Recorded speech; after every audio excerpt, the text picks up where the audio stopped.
안녕하세요. 토요미스테리 디바제시카입니다. 여러분의 구독은 저에게 큰 힘이 됩니다. 최근 넷플릭스 오리지널 시리즈 중에 한 드라마를 보면서 흥미로운 설정의 인물을 알게 됩니다. 정부의 비밀연구소의 실험체로 실험을 통해서 염력을 갖게 된 소녀였는데요. 아이는 염력으로 물체를 움직이거나 사라지게 할 뿐만 아니라 어떤 사람의 얼굴만 안다면 그 사람이 지구 어디에 있든지 추적할 수 있는 모습을 보여줍니다. 이 설정을 보면서 예전에 한번 진행한 적이 있었던 스타게이트 프로젝트가 기억났는데요. 이게 실존했던 미국 초능력 부대에 관한 이야기였습니다. 스타게이트 프로젝트에선 이미 특별한 능력을 가진 사람들을 선별해서 특수부대를 조직했었는데 혹시 이 드라마의 설정처럼 미 정부가 특수부대 요원을 자신들이 직접 만들진 않았을까라는 의심과 호기심을 따라 조사하다가 정말 드라마 같고 영화 같은 오늘 스토리를 찾게 됩니다. 먼저 미국의 한 청문회장입니다. 손에 종이 몇 장을 들고 있는 한 여성이 보이는데요. 그녀의 손이 희미하게 떨리고 있었습니다. 잠시 숨을 고르더니 침착하게 입을 열기 시작하는데 저는 1962년 7월에 태어난 크리스티나입니다. 현재는 32살입니다. 차분하게 시작된 그녀의 목소리가요. 연설이 계속될수록 조금씩 격정적으로 변해갔고 그녀의 이야기를 듣던 사람들은 정말 큰 충격에 빠집니다.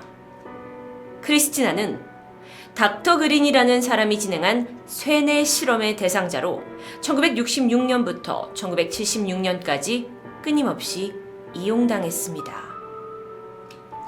그녀의 어렸을 적으로 돌아가 보면 그녀가 4살이었을 때 어머니와 함께 한 대학의 실험실로 보이는 건물에 들어가게 되는데 그곳은 캔자스 대학의 실험실이었다고 합니다. 크리스타는 이곳에서 자신 말고도 다른 아이들이 여럿 있다라는 것을 보게 돼요. 어머니는 아이를 이 낯선 장소에 홀로 두고 떠났고요. 이후로 끔찍한 일이 벌어집니다. 낯선 사람들이 아이에게 다가와서 묶었고요. 그리고 아무런 저항을 할 수 없는 상태로 만들어버립니다. 그리고 흰 가운을 입은 남성 닥터 그린이 들어와서 몇 가지를 확인하는 듯 하더니 이내 머리를 포함한 몸 곳곳에 전기 충격을 가기 시작했습니다. 관련 사진인데요. 사실 이 닥터 그린이란 사람이 아이의 머릿속에 특정 이미지를 심어넣기 위해서 붉은 섬광을 굉장히 강렬하게 쬐는 걸 보게 했고요. 그 와중에 전기 충격을 계속 가게 됩니다. 그러면서 외치게 돼요. 더 깊게, 더 깊게. 그러니까 이렇게 말을 함으로써 그가 그 닥터 그린이 원하는 이미지를 이 아이의 뇌 속으로 깊게 박히게 하는 어떤 암시의 과정이었습니다. 자, 이 과정을 크리스티나가 계속 거치다 보니까 이후에 그는 닥터 그린이 말하는 대로 복종하는 사람이 되게 된 거죠. 닥터 그린은요, 이 쇠뇌를 시작하기 전 항상 아이에게 약물을 주입했다고 해요. 그리고 그 과정이 끝난 후에도 약물을 주입해 놓다 보니까 크리스티나는 이곳에서 통제를 받는 그 시간 동안 늘 취해 있을 수밖에 없었습니다. 1970년부터 75년까지는 수차례의 방사능 실험이 진행됩니다. 어린아이는 매 실험마다 어떤 고통 때문에 어지러움을 호소했고요. 구역질과 구토를 계속 경험합니다. 아니, 도대체 닥터 그린이란 사람은 무엇을 위해서 이런 끔찍한 실험을 해야 했던 걸까요? 닥터 그린의 목표는 인간의 마음에 대한 통제권을 갖게 되는 겁니다. 어린 아이들을 완전히 그 뇌를 쇠뇌시킨 후에 정부 스파이나 암살자로 키우는 인간 병기로 만드는 일이 그의 목표였던 거예요. 이 사진은 참고용 사진일 뿐인데요. 어느 날 그린 박사가 마치 실제 인간처럼 보이는 20kg짜리 어린 인형을 크리스티나 소녀 앞에다 두고 이렇게 말합니다. 네 앞에 있는 걸 죽여버리라고요. 그런데 완전히 세뇌당해 있던 크리스티나는 아무런 망설임 없이 인형을 찌르게 돼요. 그러니까 시킨 대로 살인을 하게 되는 거죠. 근데 이게 인형이 워낙 실질적인 그런 모습과 비슷하기 때문에 사람을 진짜 죽이는 것과 굉장히 유사한 경험을 하게 되는데, 이후에 그녀가 정신이 완전히 파괴할 정도로 어떤 심각한 트라우마를 갖게 되고, 그 고통에서 헤어나오지 못한 이래로 실험을 거부하게 됩니다. 그게 과연 좋은 거였을까요? 나쁜 거였을까요? 크리스티아는 실험실에서 삶을 통제받은 채 갇혀 살게 되는데요.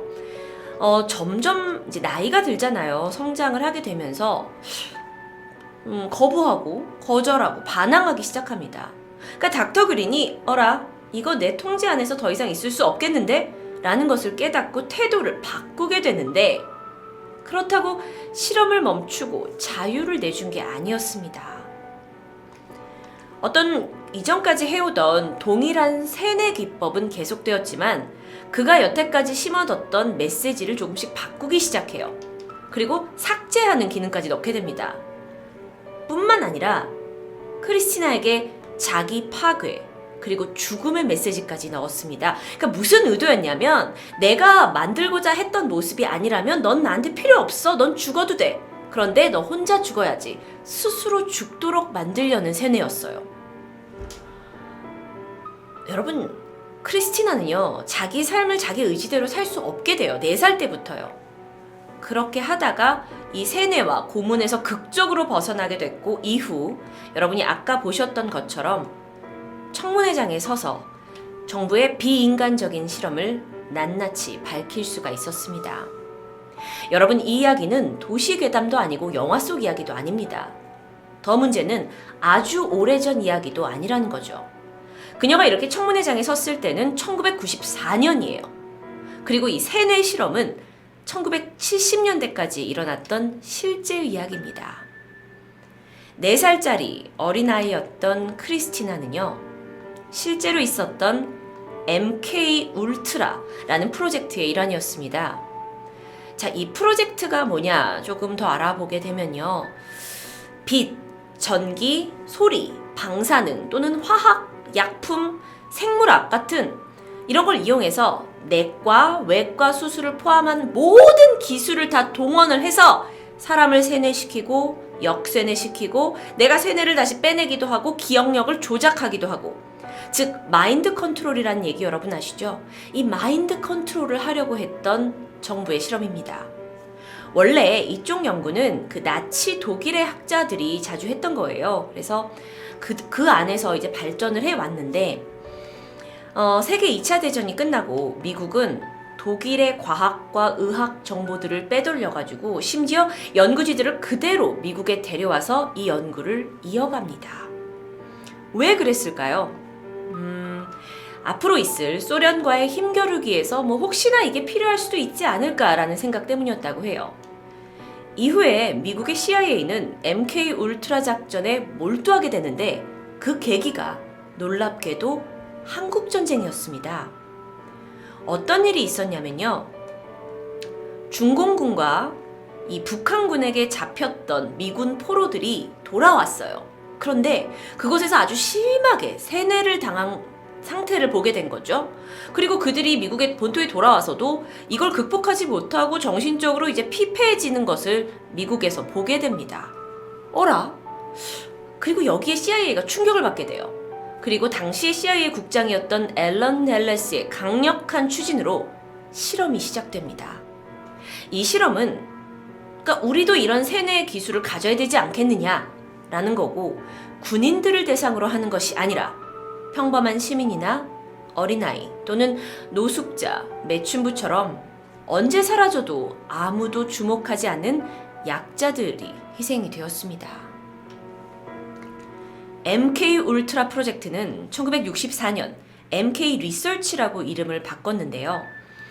그러면서 이 냉전 시대가 되면서 소련의 군인들을 데려왔잖아요. 생포를 했잖아요. 근데 그쪽 스파이들에게 자백제라는 것을 먹여서 그들한테 어떤 원하는 정보들을 빼내는, 취조하는 과정을 연구하게 됩니다. 그런데 이후에 사실 이건 굉장히 국가 기밀의 어떤 연구였기 때문에 뭐 그런 연구가 있대. 뭐 마인드를 컨트롤하는 거래. 그래? 그게 좀 말이 돼? 이런 소문만 무성할 뿐 실체를 드러내지 않게 됩니다. 하지만 그렇게 묻히지 않았어요. 그러던 1974년 뉴욕타임즈에 이 기사가 실리게 됩니다. 그러면서 비로소 세상에 알려지게 되죠. 그리고 바로 다음 해에 미 의회를 통해서 이 실험실의 실체가 확인됩니다. 그러니까 정말 그런 게 있었어요 라고 믿지 못하던 사람들도 이제 실체를 알게 된 거죠. 1990년대에 빌 클린턴 대통령이 이 사건에 대해서 공식 대국민 사과를 하게 되고요. 이와 함께 국회 청문회에서 조사가 이뤄지게 됩니다. 처음부터 들으셨다면 마치 뭐 드라마나 영화에서만 봤을 것 같은 이야기가 실존했던 거죠. 그런데요, 이 MK 울트라 프로젝트는 지난 1973년 중단이 됐는데 모든 문서가 파기됐어요. 실제로 이 사진이 MK 울트라 프로젝트의 문서다라고 남아있는데 중요한 내용들이 다 지워져서 이렇게 나왔죠. 그 외의 중요 기밀 문서들은 다 파쇄가 됐다고 합니다.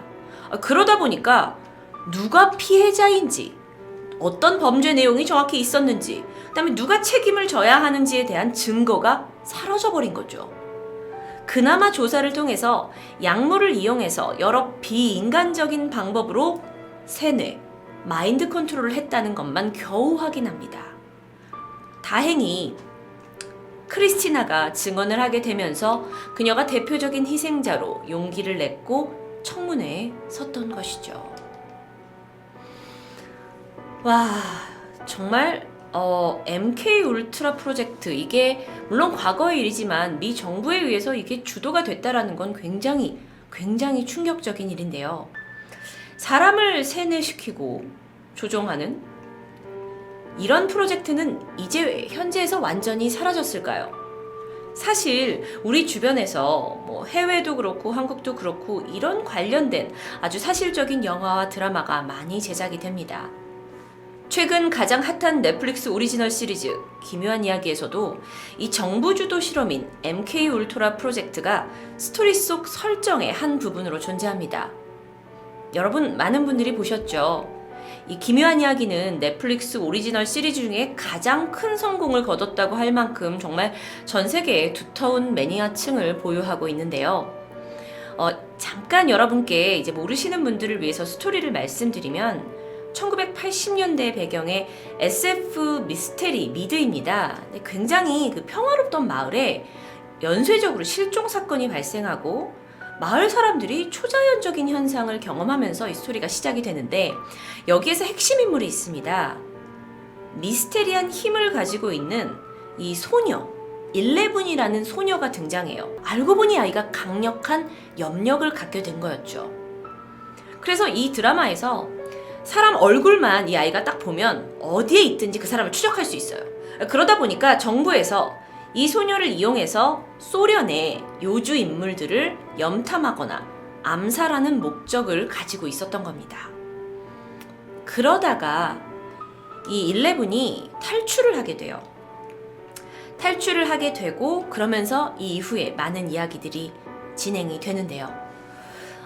기묘한 이야기는 시즌 1과 시즌 2가 성황리에 끝났는데 그 세 번째 시리즈가 오는 7월 4일에 공개된다고 합니다. 이전 시리즈에 비해서 좀 더 성장한 캐릭터들 그리고 새로운 등장인물까지 예고편으로 잠시 만나보시겠습니다.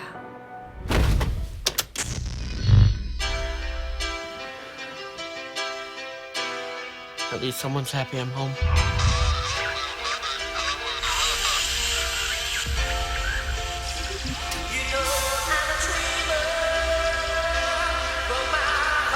It's just a dream. You're dreaming.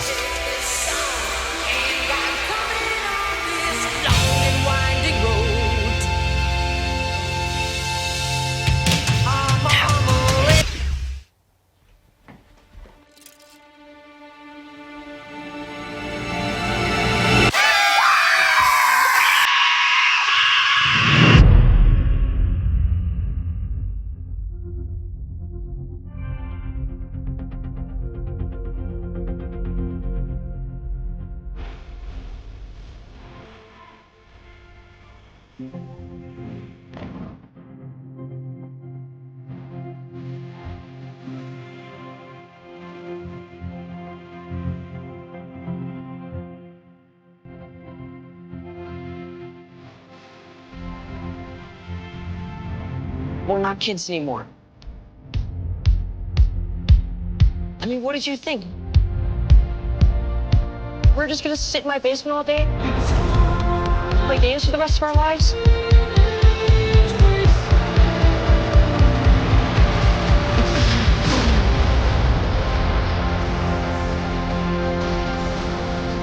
It is important to me that you feel safe. I want you to feel like this can still be your home.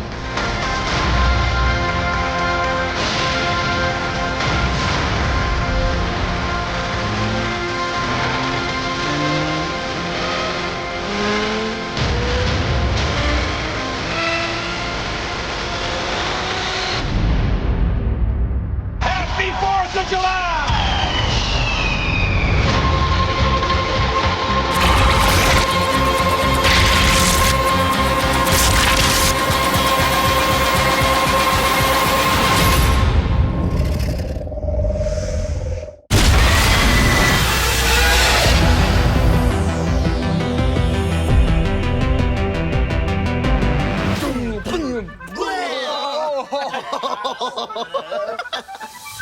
How many children are you friends with?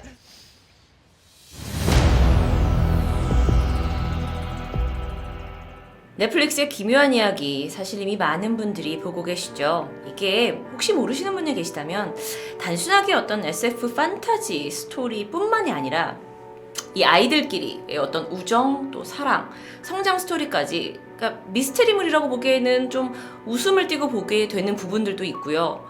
굉장히 전 세계적으로 성공한 미드답게 다양한 약간 전개가 됩니다. 그래서 국내에서 좀 볼 수 없었던 어떤 새로운 이런 미드가 있었네 라고 좀 놀라실 수도 있을 것 같은데요. 기묘한 이야기 시즌3 큰 기대 해보겠습니다. 지금까지 토요미스테리 디바제시카였습니다.